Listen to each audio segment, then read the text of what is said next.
This man shoved a live snake deep into his mouth, then lay completely naked on a block of ice while his master whipped him with a torch. That was his master's unique training method. He also had an insane skill called one-finger Zen. He could poke a hole through anything. The disciple watched, eager to try, so he stuck out his middle finger and jabbed a wooden board, but his finger just snapped. Without panicking, the master simply bent it back into place.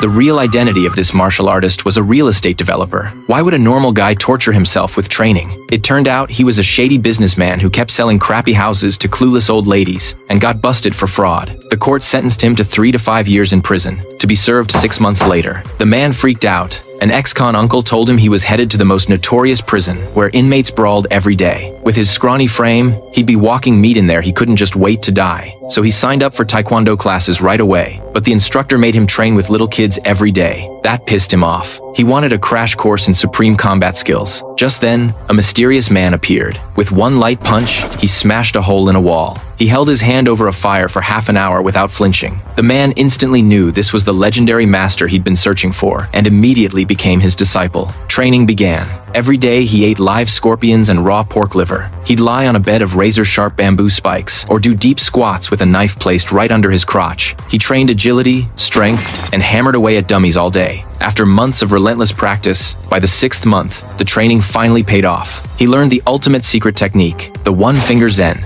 He specifically went to find the instructor who had messed with him and challenged him to a fight, flooring him with ease. Now brimming with confidence, he was ready to go to prison. On the prison transport bus, the first threat appeared. A big goon sitting next to him started getting handsy, saying, "Hey, sweetie, ain't you got a name?"